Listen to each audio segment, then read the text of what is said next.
Kia ora, namaste, talofa, malo, and church, and welcome to the Niche Case Variety Show. We do this every Monday or early in the week to give you a smorgasbord of Aotearoa sporting beauty, a bit of Kiwi sports kaimoana from the oceans around Aotearoa. And today's no different. We got a buffet of kaimoana sporting action to digest. And prior to this, we have recorded another podcast for our Patreon. So if you are a Patreon of the Niche Case, make sure you head on over to the Patreon page. And there's always extra podcasts for you there. And if you do enjoy what the Niche Case is doing, and if you do enjoy our mission to broadcast Aotearoa sporting excellence and document Aotearoa sporting excellence, Patreon is a fantastic way to support us on that mission. You support us straight up the guts, no bullkaka, just Māori ora and support our way. And of course, we give you extra podcasts, you get a karma boost, and you get a open line of communication as well, which is a beautiful thing. Head on over to patreon.com/L Niche Case, EL Niche Case. The link will be floating around somewhere and you'll be able to find it because you're a smart cookie. We also deliver a email newsletter every Monday and Friday, which is basically Niche Case shit straight to your email on a Monday and Friday evening. So if you are a cool cat and you're off social media, fuck social media, but you still want to be down with all the Kiwi sports, sign up to that and you'll get all the Niche Case content straight to your email inbox. And of course, that's what we're doing here is just bonus content, extra yarns, extra Kiwi sporting goodness. And we have that in the emails as well. There's always extra yarns and all the Niche Case content right there. Sign up to that. You can go to thenichecase.substack.com, whack in your email address and you'll get Niche Case content delivered to you. That link will be easy to find as well because you're a smart cookie there as well. Wobbly Wildcard. We're always writing about Kiwi sports, the Niche Case as well. Forgot about that one. Shout out to the website, the blog, the place where Kiwi sports yarns live. It's their whare. It's their marae. It's where they meet and gather and share information. We start all our podcasts with a bit of mindfulness to help you and to help ourselves and to keep blazing forward on this path of whatever life this is. Wildcard. Up in the naughty north of Aotearoa, what is percolating from the naughty north of Aotearoa as far as mindfulness goes? Right. I'm glad you added the as far as mindfulness bit because what's percolating is hopefully not like coronavirus, but level 3 for a couple of days there, champ. Here we are. Mr. William Blake is offering up the mindfulness for this week. Mr. William Blake, who was a 17th or 18th century or something like that, English painter, poet, philosopher. And I think these days where he operating right now would probably get classed as like an occultist as well, perhaps. Intensely interesting dude. He said once, and I'm taking this out of context from one of his writings, but I just like the sentence, so I'm going to use it. He said, if the doors of perception were cleansed, everything would appear to man as it is, infinite. If the doors of perception are cleansed, everything will appear to man as it is, infinite. So basically our own perceptions cloud and just kind of ruin everything. Is that what you're saying? Or just how do you interpret that? Yeah, our biases and our consciousness to some degree. I was just trying to think of another word to add onto that to clarify, but our conscious thought maybe is a better way of putting it. Our conscious and our subconscious thought, just all of these things, all the things that we perceive, like the lenses that we perceive the world through. Supposedly by this quote, like shield us from seeing potential, I think is probably the best way to describe the infinite part of it. Blake being Blake, he was probably trying to get freaky with it. I think the quote works quite nicely as a metaphor, just for like realizing that there's so much more that we don't understand, because the way we think about things means that we miss these points. We don't like see, for example, our own, like I think maybe the most widespread example of this is that, like, because we perceive things as individuals, we miss like the interconnectedness of everything else, like including us. We miss the point that like we are of the world, the universe, whatever, like life in general. Like we are one aspect of life, but it's all part of a bigger thing. That is very easy to miss when you think of things through like an individualistic lens, right? Yeah, and all our perceptions and biases, they're all quite limiting as well. And it goes to the infinite thing. If your perceptions put a lid on that thing, they restrict it, they limit it, as opposed to opening up to the infinite energy and infinite abundance of the world. I would have also liked to know a bit more about Sir Peter Blake, and his mindfulness theories and his just worldly theories. That would be quite interesting. Yeah. Didn't get much of those back in the day before he passed away in probably one of the most heroic ways that a Kiwi legend has passed away, getting basically murdered by pirates in South America, which is absolutely ridiculous. But shout out to Peter Blake. Shout out to the Sir Peter Blake whānau as well. And probably not shout out to those people who killed Sir Peter Blake, but they had no idea who he was probably as well. So let's keep it moving along the variety show. Wildcard. Our first segment here is the hot take. 13-2 Radio Sport hot take. Usually doesn't involve any hot takes. It's just the leading segment.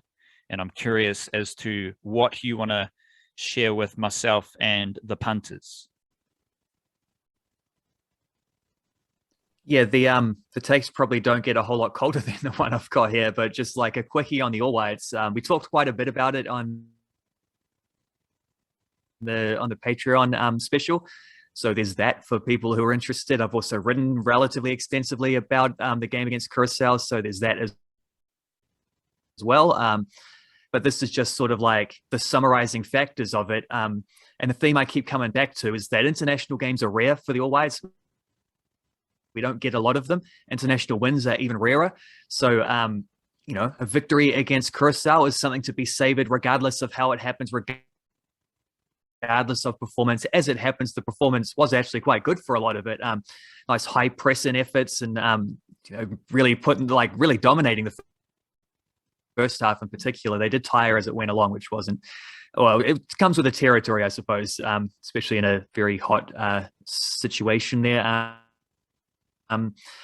The referee was less than average. The pitch was definitely less than average. None of those things helped. And yeah, they definitely let Curacao back into it late on, just because of their tiredness, because of their fatigue. Should have been out of sight by that point. Should have at least had a third goal to clinch it, but didn't, which got it frisky towards the end. But as I say, like the first hour or so was really good and really promising. And it's just fun to see all these dudes playing together. Just that's the point about the rarity of games, but then just to get a win as well, to get a victory, is something that I don't think should ever be overlooked. And just to highlight exactly why, this is Danny Hayes' third game in charge and his first win against a non-OFC opponent, non-Oceania opponent. That's already as many as Anthony Hudson had in his entire time in charge. Anthony Hudson played, I think, 16 games or managed in 16 games against non-Oceania teams and won one of them. It was a 1-0 win against Oman very early on in his tenure, and Chris Wood scored the only goal. Chris Wood scored this goal, scored the second goal here in the win against Curacao as well. So early days for the Danny Hay reign, but he's already matched Anthony Hudson in at least one situation, at least one stat, and hopefully he goes far beyond him and many others as well to come. if you don't do better than Anthony Hudson or whoever the other geezer was, Andre Haraf, then you're fucking pretty shit at coaching football. My 1332 Fritz Schmidt actually had take, 2 wins against non-OFC teams, so that's the next target. My hot take is big it up to Southland Sport. This is just another savor the moment type of takes here, because I saw Southland Rugby League. They went down to Canterbury, but they were competitive against Canterbury in the New Zealand Rugby League National Premiership. And at the same time, you could watch, I think Southland were playing Manawatu in the NPC Rugby Union competition. And I was just sitting there enjoying it. Southland, I think they're the Rams in Rugby League. They were competitive for the first half, bit of razzle-dazzle. They shook up the Canterbury team. Canterbury are one of the better teams in the National Premiership. And they pushed them in that first half, but couldn't quite maintain that in the second half. I didn't really watch much of the Southland Stags game because I was watching the league, because that's my job. But I was curious, and I was tuned in, and I was enjoying it. And I was just savoring the fact that you can have a Southland Rugby League team and a Southland Rugby Union team at the same time, which is a beautiful thing, because it hasn't always been the case, especially these teams playing at the highest possible level in New Zealand.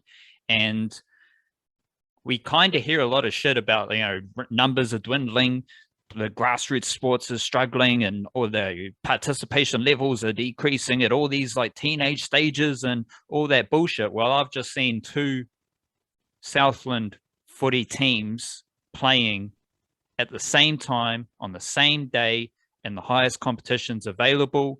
And I think that's a beautiful thing. So big it up to Southland Sport. No idea what else is happening in Dirty South for sports-wise, but I saw 2 Southland footy teams playing at the same time, and I think that is kind of amazing. So shout out to Southland Sport. Let's put a little statistical twist on the show now with our vitamin statistics. Key, important information of the statistical variety. I was going to say numero uno, but we'll just stick with numeros because that's what statistics are. Wildcard. What do you got? Yeah, so I've already talked about the All-Whites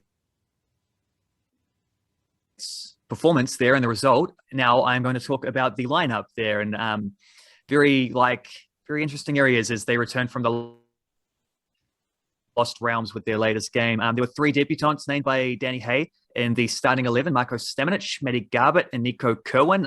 Calvin Kalua then later played off the bench towards the end to make it 4 debutants overall. This is after Danny Hay handed out 7 debuts in his first 2 games back in charge in November 2019. And 3 of those 7 debutants started also against Curacao. So it's a super young team there.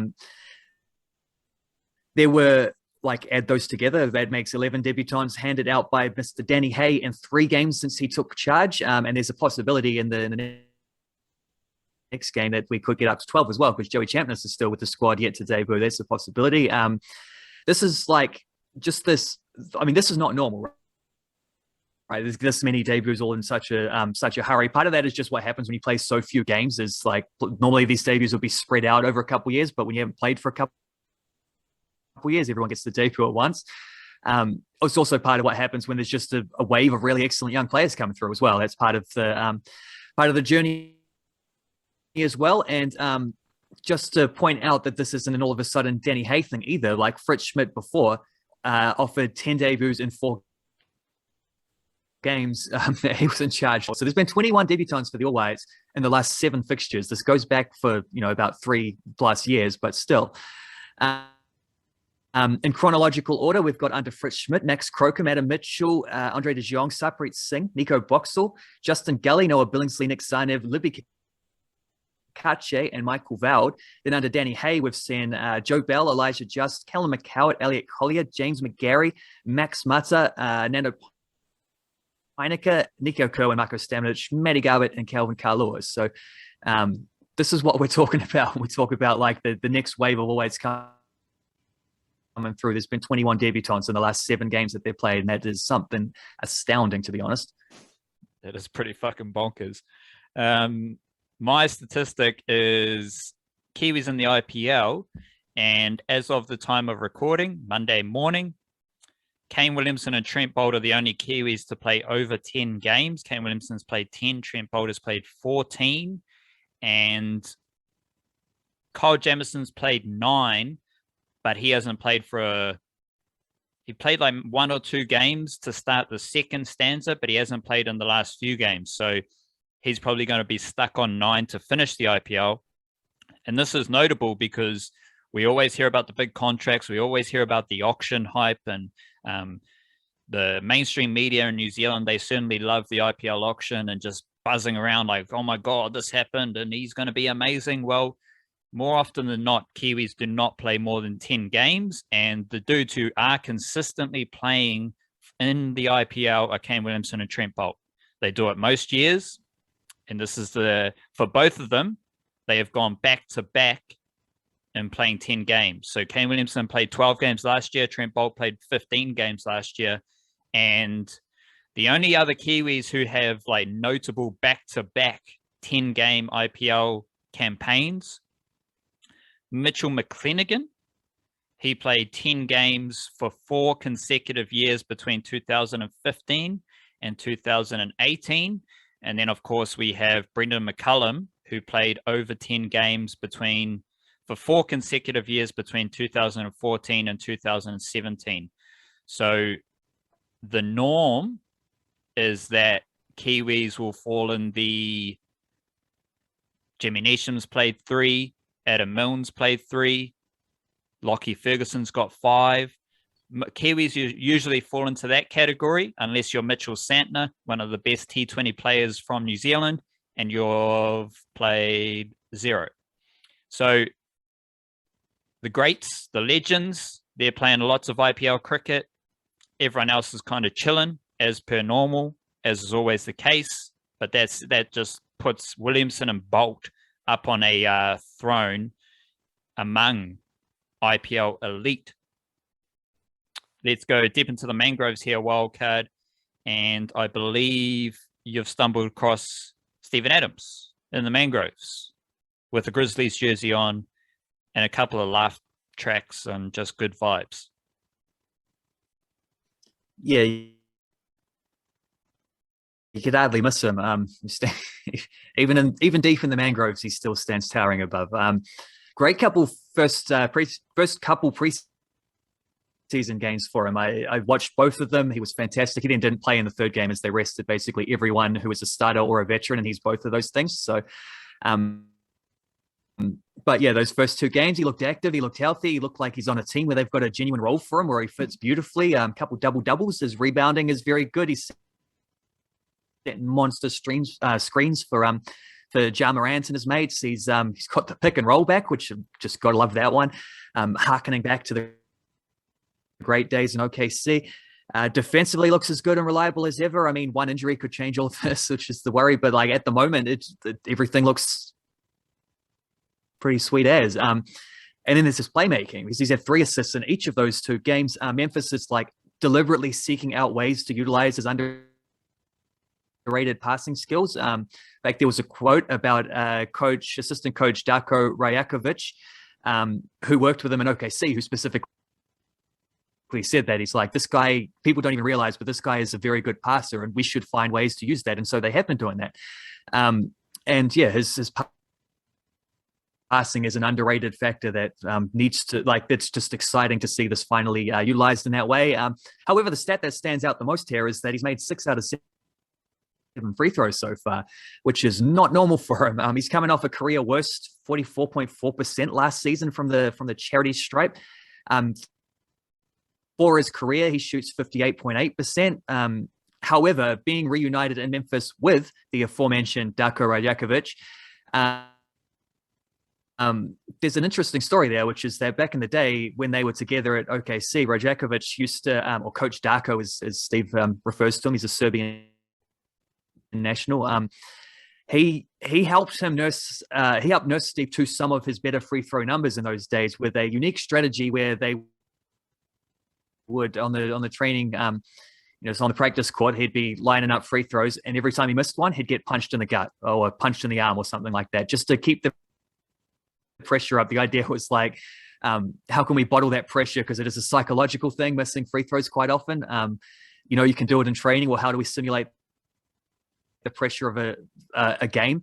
Well, every time you miss, I'm going to give you a jab. It must have worked, because he was, since he split up with Coach Darko, the free throws have plummeted. Now suddenly he's reunited with him in Memphis, and I've got to imagine that Coach Darko maybe had a bit of a say in them trading for him in the first place. I don't have any evidence of that, but you got to suspect. Working with him, and it's very early days. It's only 2 preseason games, but 6 out of 7 free throws so far. I think the evidence is pretty overwhelming at this stage, at least towards the base theory. We'll see how things go when the real stuff gets started.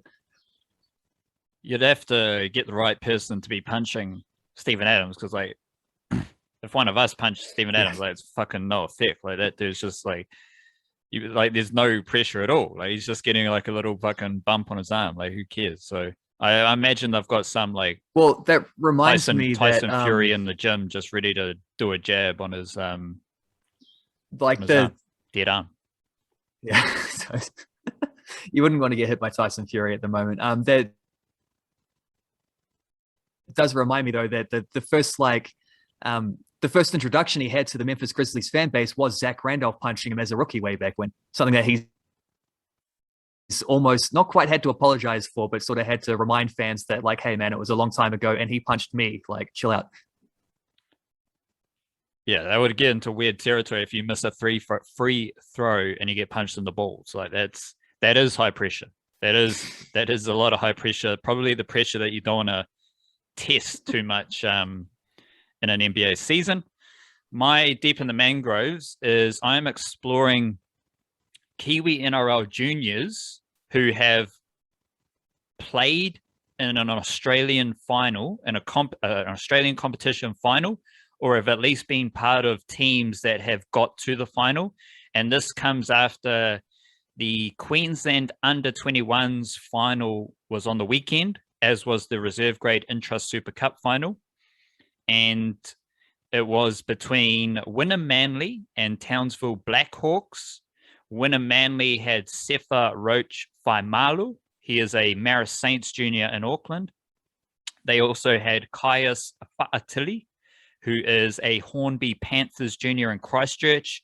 Townsville, they had Zinzan Martin, who is another Hornby Panthers junior, big it up Christchurch, and Tyson Chase, who is from Hatoparoa College, which I believe is in the Manawatu, Palmerston North, I think, maybe.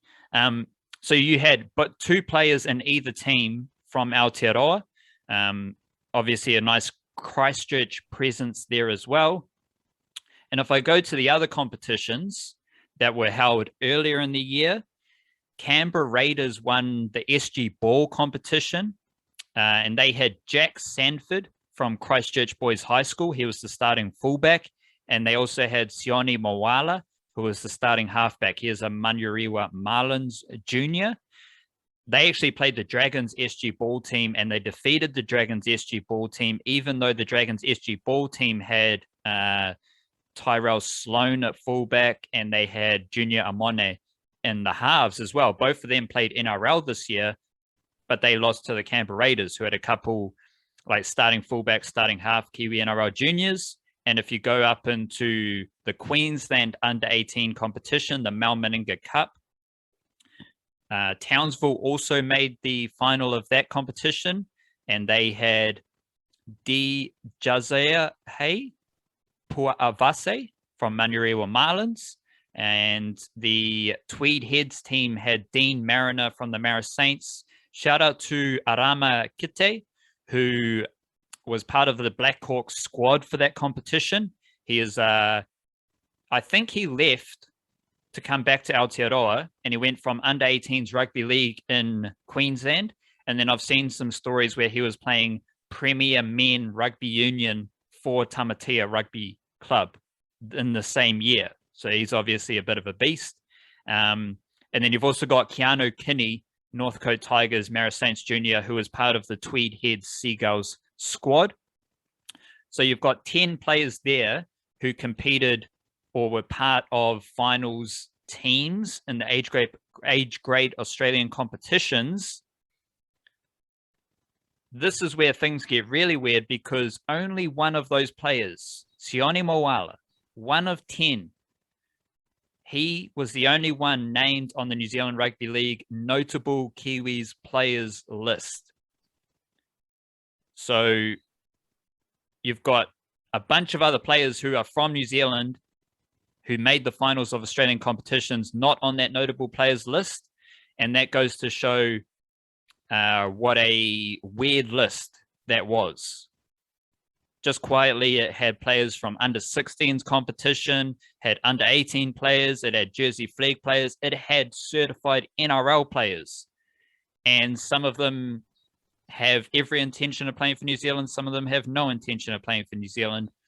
And it was basically a New Zealand Rugby League wish list, but it wasn't even like a good wish list, because they had one of these players who had made a finals or were part of a finals making team.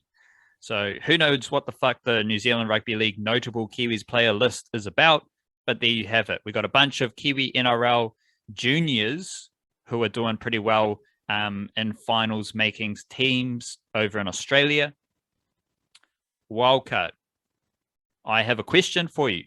And we've talked a bit about the National Football League that is being whipped up in Aotearoa, not like NFL as in Hut 1, Hut 2, but NFL as in football, Aotearoa football. And it's a weird competition, just as we've talked about the weirdness with that New Zealand Rugby League notable Kiwis players list. Very weird, very strange. A lot of the need to change in Aotearoa football is very weird and strange.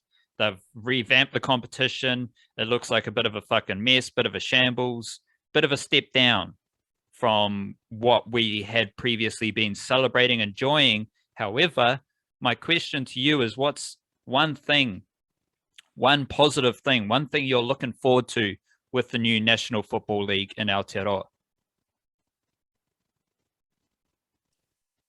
Yeah, it's yeah. The problem is it would have been a lot less of a shambles had it been able to operate in its intended format. But it's because of COVID, there's a delay start, and a lot of the teams are from Auckland, and that doesn't make things very easy. And they're trying to do a hub thing, and it's a bit weird. Like, I read through it, and without diagrams, it was actually quite hard to follow what's actually going on. And so the murkiness has like multiplied in the last week. However, the easy answer is just to say, like, it'll be nice just to have something to be able to watch some National League football, write about some National League football, scout some players and all that.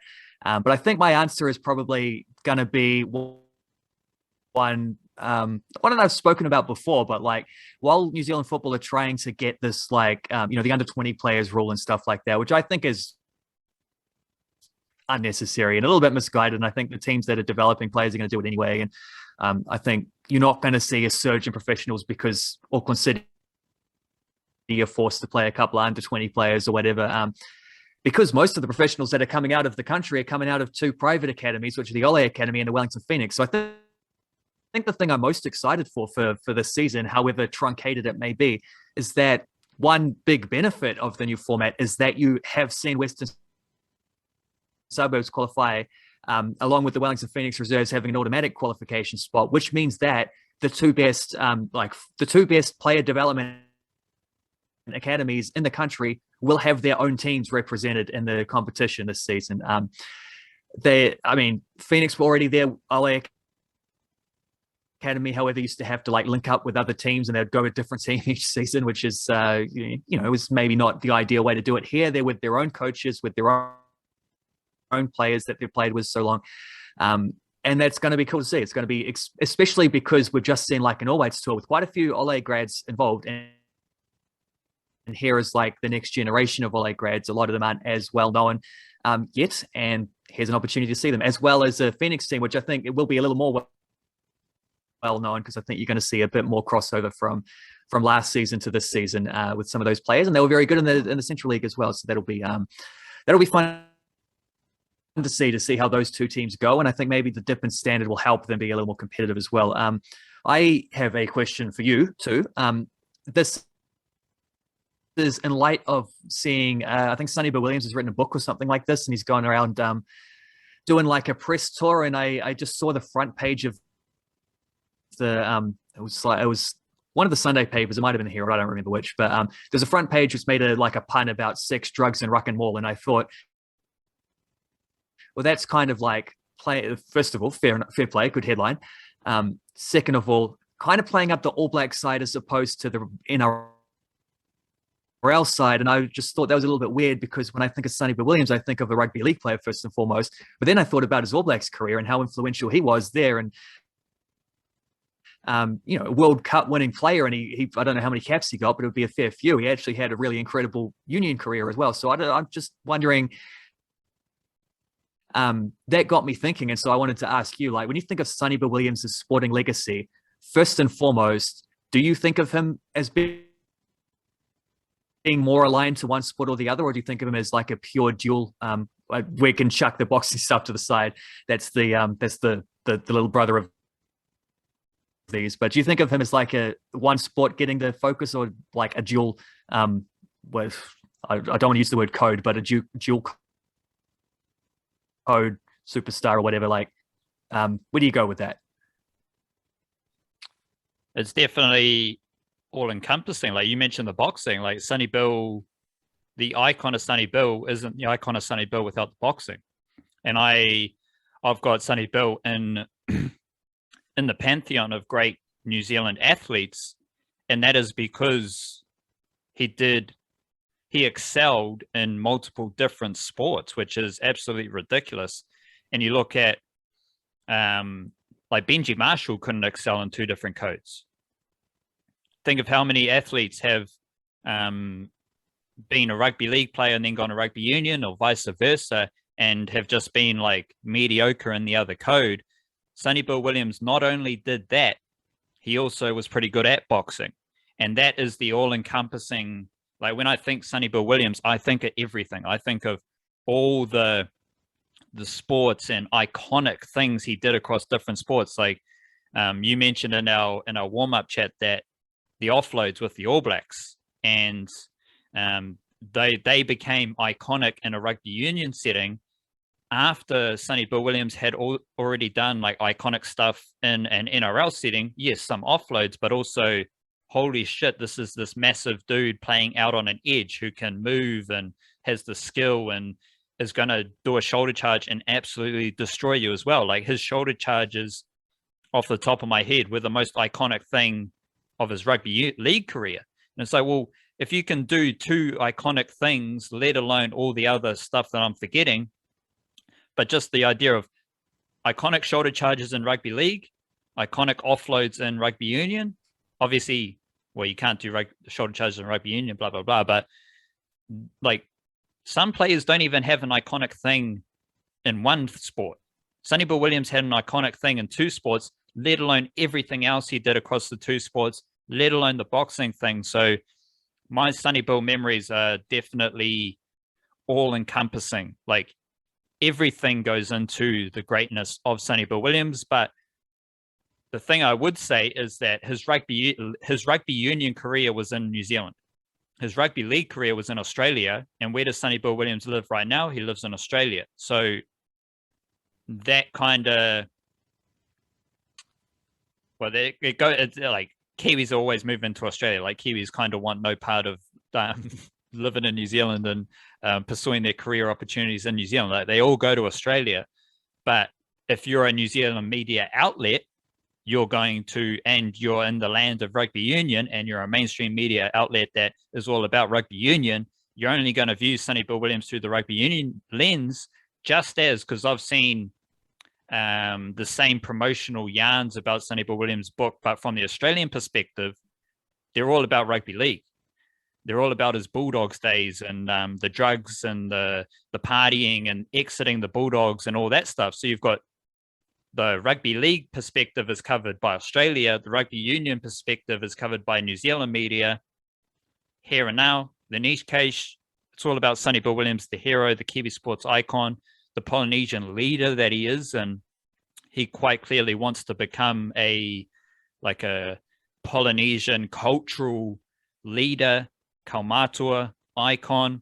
And that, I think that is also part of the all-encompassing thing, because you've now got a Sonny Bill Williams who is applying his greatness in a different way, in a way that can take him forward into the media. So, or not in the media, take him forward and into the rest of his life, the next phase of his life. Musical selection time here, wildcard.